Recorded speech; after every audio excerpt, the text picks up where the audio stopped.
Hi అన్న, నమస్తే. ఎలా అనిపించింది బ్రో మూవీ థియేటర్లో? ఎలా అనిపించింది? కల్కి మాత్రం ఇచ్చి పడేసిందన్న. ప్రభాస్ అన్న మళ్ళీ చూస్తుంటే కల్కి లేక కల్కి ఇట్లా అయిపోయాడన్న. సినిమా మాత్రం ఇచ్చి పడేసిందన్న.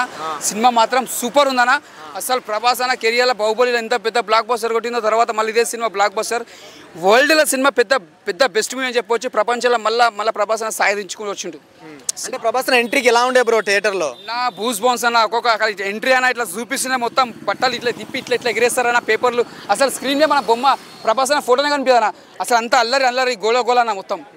ప్రభాస్ అన్న ఇంకా ఏం చూపించారు? విఎఫ్ఎక్స్ బాగాలేవు అది ఇది అంటున్నారు కదా, సో ఎలా అనిపించింది మీకు? నాకైతే నచ్చిందన్న. ఎందుకంటే ఎప్పుడు ఒకేలాగా చూపించకుండా ఇది ఒక సినిమాలో ఒక డిఫరెన్స్ చూపించారు. ప్రభాస్ అన్న కొత్తగా చూపించారు. ఎందుకంటే ఇప్పుడు చూపించినప్పుడు ఒకటే బాహుబలి లెక్క చూపించిన, మళ్ళీ ఒక ప్రతి ఒక్కరి ఒకలాగా చూపించకుండా ఇది ఒక డిఫరెంట్గా చూపించారు. అంటే ఒక బుజ్జి అని ఒక పేరు పెట్టిన క్యారెక్టర్లా ఒక దానికి ఆ క్యారెక్టర్ మాత్రం వైలర్ అయిపోతుంది ఎప్పటికీ. సీరియస్ వాయిస్ ఎలా అనిపించింది? కీర్తి సురేష్ వాయిస్ ఇచ్చి పడేసింది అన్న. ఆమె వాయిస్ మాత్రం ఇచ్చి పడేసింది, చాలా బాగుంది. అమితాబ్ బచ్చన్ యాక్టింగ్ కానీ, కమల్ హాసన్ గారి యాక్టింగ్ కానీ, ప్రతి ఒక్కరు యాక్టింగ్ మాత్రం ఇచ్చి పడేసిరు అన్న. అంటే కమల్ హాసన్ అమితాబ్ బచ్చన్ గారి ప్రభాస్ గారికి మధ్యలో ఫైట్ జరుగుతుంది కదా, ఇంటర్వెల్ సీన్. సో అప్పుడు ఎలా అనిపించింది మరి థియేటర్లో రెస్పాన్స్? అంటే ఏమనిపించింది అంటే ఇద్దరు పెద్ద స్టార్స్.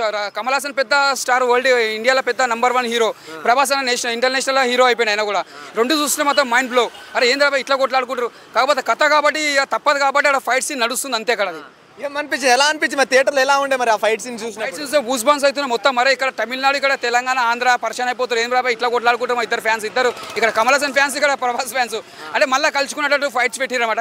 అది ఒక డిఫరెంట్ పెట్టిన ఫైట్ మాత్రం. మరి కమల్ హాసన్ గారి ఎంట్రీ సీన్స్ కి ఎలా ఉండే మరి థియేటర్లో? ఆల్రెడీ లోకనాయకుడు కమల్ హాసన్ అన్న, సాతి ముత్యం ఇంకా చెప్పేది ఏముంటా. కమల్ హాసన్ ఎంట్రీ ఎట్లుంటుంది ఇచ్చి పడేసిన. సో ప్రభాస్ అన్నకి మరి ఇంకా ఎలాంటి క్యారెక్టర్ ఇంకా నెక్స్ట్ అంటే ఎలాంటి బాహుబలి రికార్డులను బ్రేక్ చేయడము అలాంటి క్యారెక్టర్లు ఏమైనా ఉన్నాయనుకుంటున్నారా? నా ఇప్పుడు నెక్స్ట్ వచ్చే సినిమా మళ్ళీ ప్రభాస్ అనేది వస్తుంది. దీని తర్వాత బాహుబలి కంటే ఇంకా పెద్ద బ్లాక్. ఇప్పుడు కల్కి తర్వాత నెక్స్ట్ వస్తున్న సినిమా ఇంకోటి, దాన్ని ఇంకా అదొక రేంజ్లో వెళ్ళిపోతుంది వచ్చేది కూడా. కల్కి దంగల్ రికార్డును బ్రేక్ చేయదంటున్నారు కదా, అట్లా అనుకోదన్న తప్పది. ఎందుకంటే మనం సినిమా చూసిన తర్వాత మీరు చెప్పండి ఎంత బ్రేక్ చేస్తుందో ప్రేక్షకులు చెప్తారు. అది ముందు రేపు రిలీజ్ అయిన ఎన్ని వేల కోట్లు రావచ్చు అనుకుంటున్నారు మరి కల్కి? బాహుబలి మించిపోతుంది. బాహుబలికి ఎంత క్రాస్ చేసిందో దానికి ఒక 1 పాయింట్ దాడుతుంది. Thank you bro. ఓకే అన్న.